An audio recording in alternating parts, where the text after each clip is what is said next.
se oye la lluvia en los techos de cartón. Qué triste vive mi gente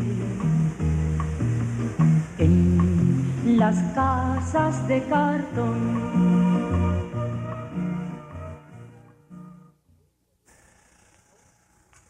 I want to introduce you to a remarkable man. I want you to have the opportunity to hear John de Cortina, a man of God, a man of courage. John de Cortina did not choose this particular mission for himself that you're going to hear about. John is a professor of engineering, a humble man. I'm sure he would much rather be teaching his courses in engineering all the time. But he has seen too much suffering, torture, pain, awful things happening in his country of El Salvador. He is a man of peace, and he wants to bring that peace to his own country in the name of God. As many of you know, in November, 6 of his Jesuit brothers were killed there. They were killed because they were trying to help those who are in desperate trouble there. They were trying to speak up for the cause of peace, and that was called taking sides. Over 70,000 people have died in El Salvador now during the last 10 years, more than 50,000 of them civilians. That's the awful thing about war. The people who suffer most are the children, the refugees, the old people, those who are sick. There are so many refugees from that war now in El Salvador. Do you know there are over 300,000 of them now here in Los Angeles? One of the tasks of a person who is going to be a prophet is to make us see what maybe otherwise we would rather not see. In some ways we have not seen in El Salvador. We have not seen some of the worst of the fighting. We have not seen some of the worst of the constant pushing of people, the torture that has gone on, the pain of the people there, the deprivation of the people there. And we in the United States have a special responsibility to recognize what is going on down there because, as you know, our government supplies over $1 million a day in order to buy armaments and pay for armed forces there. Indeed, we really don't know where all the money goes. But because of that responsibility, we must look and we must see. We have a special calling to do all that we can to try to end the warfare that is there and to speak up when it is our turn to see what we can do. But listen now to John de Cortina. Listen to him tell of the presence of God among the people in El Salvador. Listen to him tell of suffering and great pain. Listen to him tell of greed and cruelty. But listen also to the hope and the yearning and the opportunities for peace in the hearts of so many people in El Salvador. I'm going to ask of you to be a bit patient with my English, and I'll try to say a few things. The first thing is, in 1976, the first threat against the Jesuits came. They gave us a month to all the Jesuits in El Salvador to leave the country. And otherwise, we would be military targets to the death squads. We stayed, and nothing happened. But one day, one of the poor people in La Chacra came to me and asked me, well, if you are in danger, come here and they'll never find you because you are one of us, since you have been saying Mass here for us for this year, we'll hide you, they'll never find you. Time elapsed and I wanted to know the rural area, so I went to ask Rutilio Grande, 3 days before he was killed. In the first meeting we had with Monsignor Romero, who just was appointed Archbishop of San Salvador, I asked Tilo, he was a Jesuit, and I asked him whether he would allow me to go to Aguilares to work with him. And he said, oh, we are so honored that the university comes to the rural areas. So of course, that is an honor for us. He was a polite fellow, but it's true.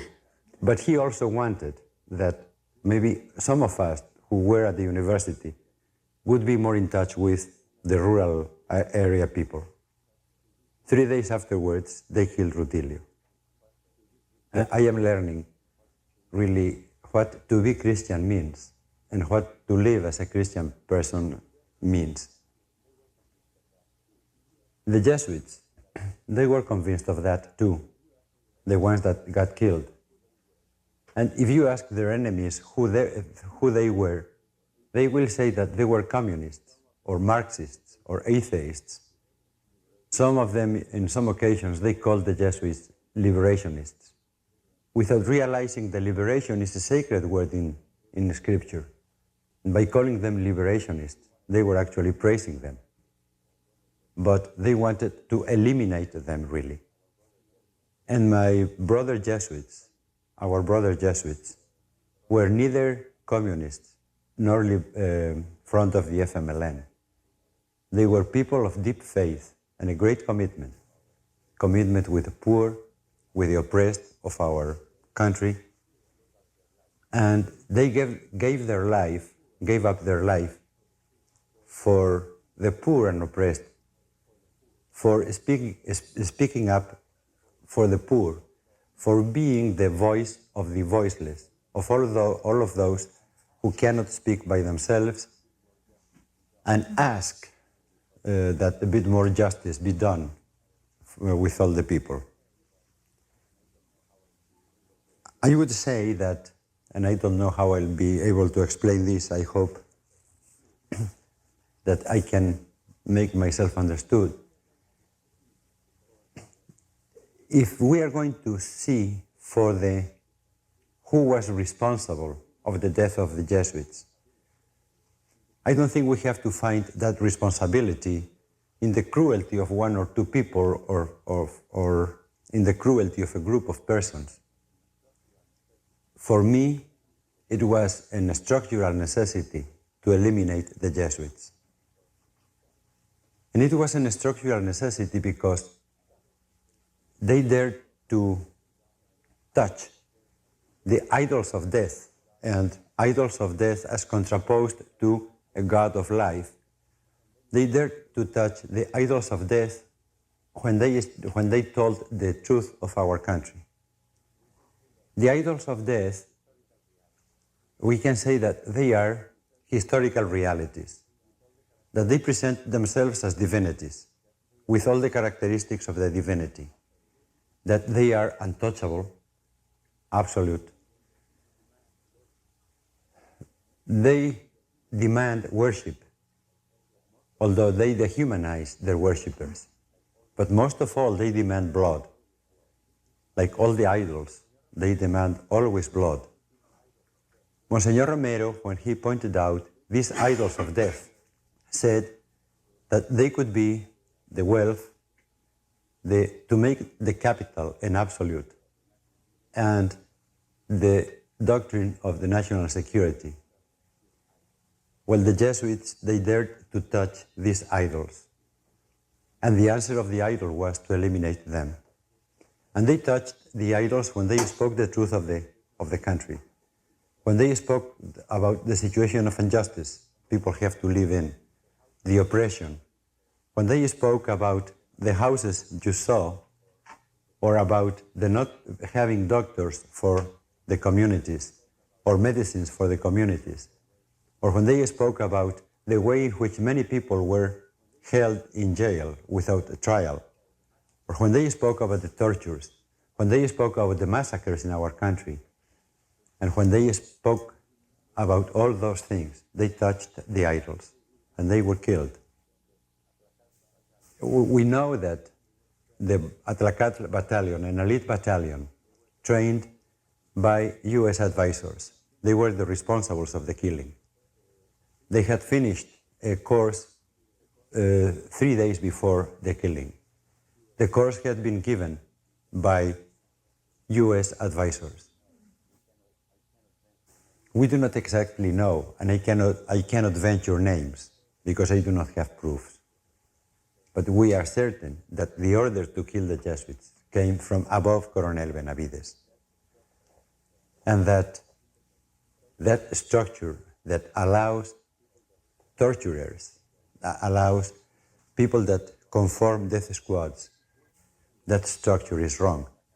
The ones who pulled the trigger were the Atracat battalion. Although we know who killed them, I would say that it was the structure.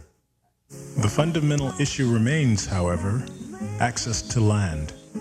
Between 1961 and 1979, the number of landless peasants increased from 11% to 60%. When the revolution began in 1979, 95% of small growers farmed plots too tiny to support one family. Just 6 of the 14 families own more land than 133,000 small farmers. They are very poor people, but they are the best people. They are poor, and their characteristic is that they have hope. And because of the hope they have, they are very dangerous. And the government will do anything they can to destroy them or to separate them, because the hope they have is what makes them a dangerous people. Now, if the human conditions in which they have to live are so bad, if there is no any human possibility for them to have hope, where does the hope spring from? And I would say, and my impression is, that the only reason that this hope exists is that God is with these people, and that God lives there, and that the presence of God is dense, is thick. You can almost touch it. And it's true, I've said that this morning, but I think that is a fact. You can almost feel that God is present there. And I always say and repeat that I do not know whether I have evangelized them. I am theoretically the man, the person, who was sent to those communities to evangelize them. But ever since I was in Aguilares, I always have had the same experience. I am the one evangelized. And I am the man, the person that receives the evangelization. And I receive it from them. And these poor people, they are very well organized people. They are very well organized, although they belong to the lowest class, the lowest class in the society. You have to imagine that in El Salvador, about 70% of the population gets less than $100 a month. And in the low bracket of this 70%, in the low bracket, there will be what is called the campesino pobre, the poor peasant. And poor peasant is he who doesn't have a piece of land to work on. Some of them, they will get some like $300 to $500 for the whole year. And they have to survive with that. And even in El Salvador, where life is much cheaper than here, it is almost impossible to survive with $500 a year. The land, the distribution of land, very, very few people own most of the best land in El Salvador.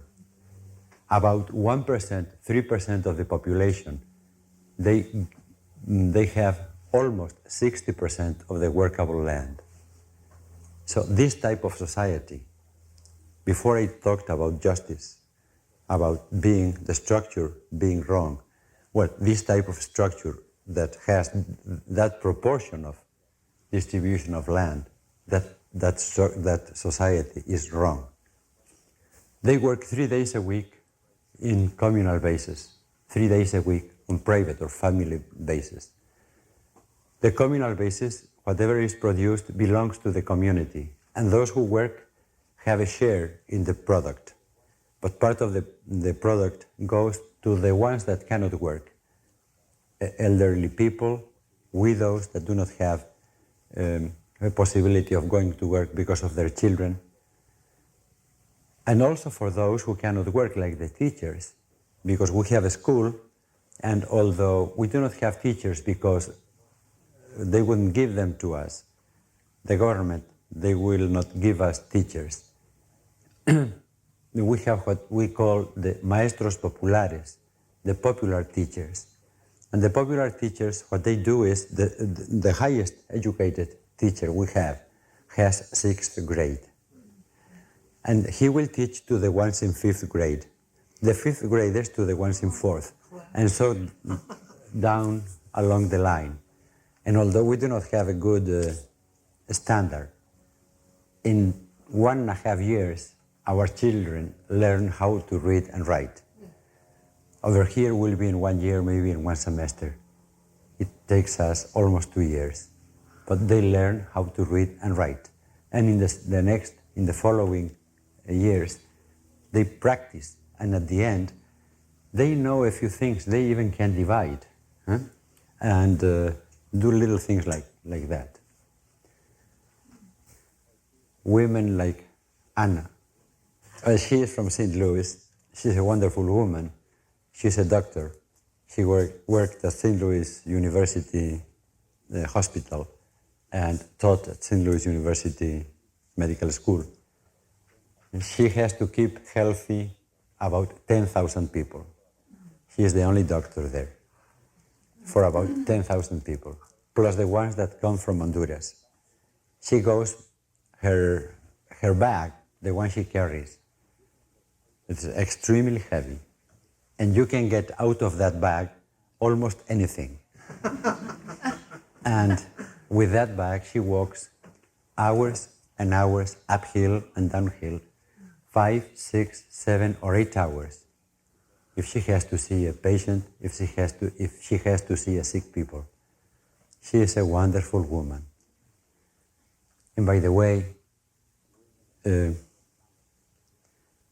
women like Anna, women like the 4 North American sisters, they are the best gift that, mainly the North American sisters, that gave their life in El Salvador. The best gift we received from the US instead of the military aid, which serves for the killing of our people. Qué triste se oye la lluvia en los techos de cartón. Qué triste vive mi gente en las casas de cartón.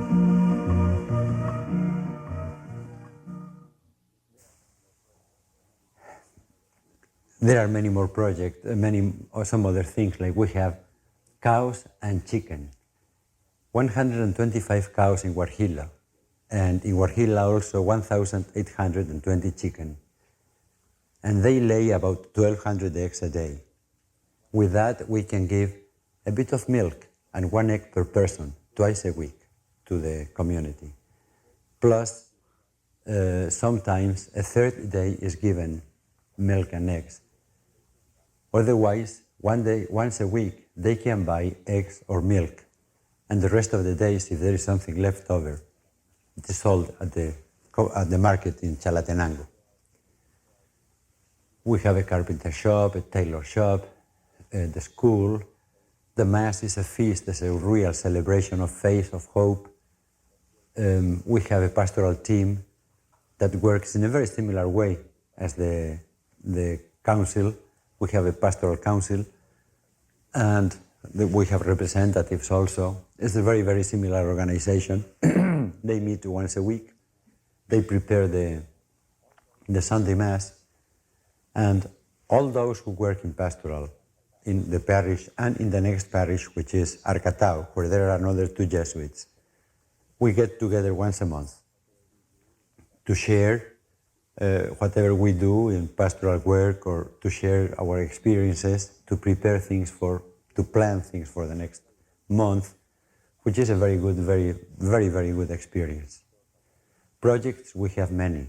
I want to talk about maybe one and a half. One is the daycare centers, so that women, Huarjila has about 2,500 people. 1,067 are children under 12. About 700 go to school, which means that about 300 and something, they have to stay at home with their mothers. They are little babies.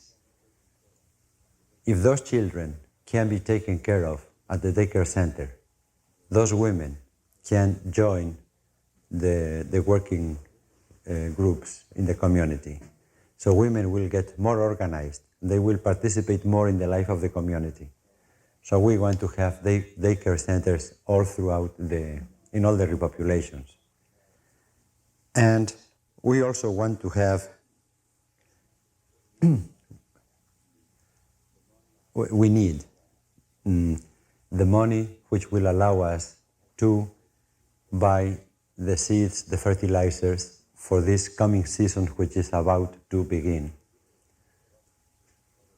We have many difficulties from the government to get our food, to get the medicines, to get those things into the place where we live.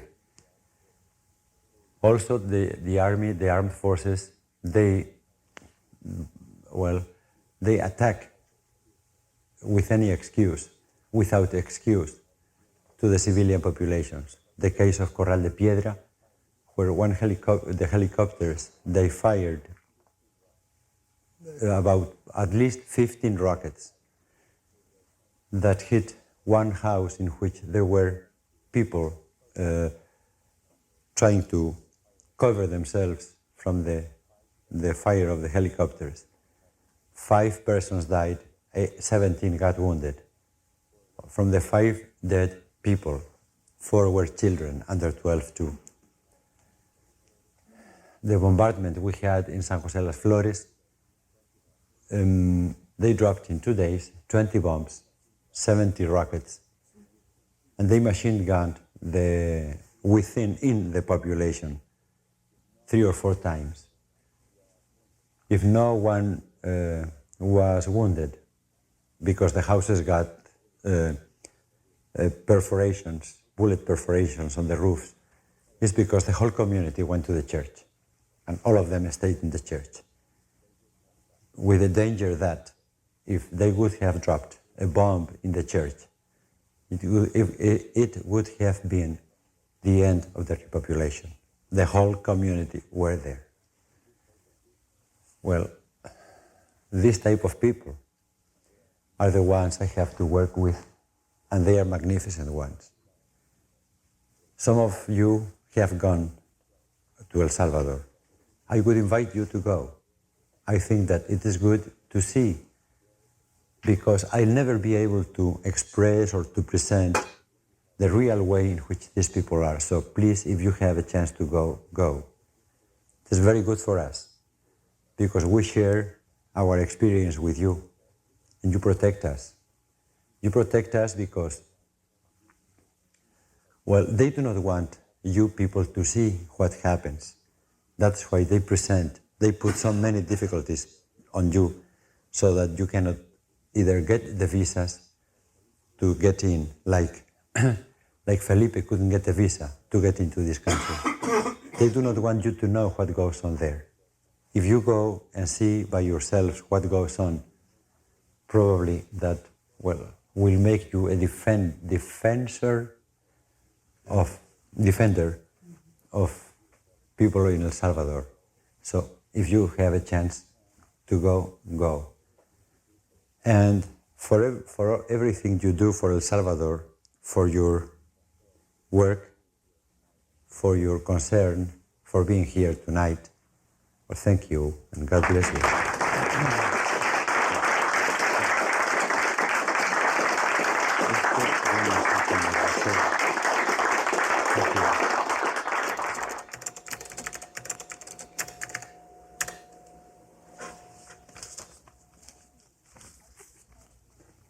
In 1980, Archbishop Oscar Romero asked the U.S. government to stop sending all military aid to his country. He asked Salvadoran soldiers to lay down their arms and to stop killing their brothers in battle. 1 week later, Romero was murdered by death squads while saying Mass. 10 years later, because they too worked for a negotiated peace and saw that there could not be a military solution to the war in El Salvador, 6 Jesuit priests, their cook, and her 15-year-old daughter were murdered by the Salvadoran military. These were men of peace who were working for dialogue and negotiation. For this, they were branded terrorists. The U.S. role in El Salvador over this 10-year period has been prominent. We have sent over $4 billion U.S. tax dollars. The U.S. has trained some of the most brutal battalions of the Salvadoran military, including the Atlacat, the battalion that murdered the Jesuits. We ask you to learn more about U.S. involvement, to read, to study, to learn what you can. There are several ways to do this. Join Skitka. We have a monthly newsletter that covers the region of Central America. And protest our continued support of the Salvadoran military by calling and writing your congressional representative. Wherever you are now, we ask that you take the next step. Please do something. Our Salvadoran sisters and brothers need our support.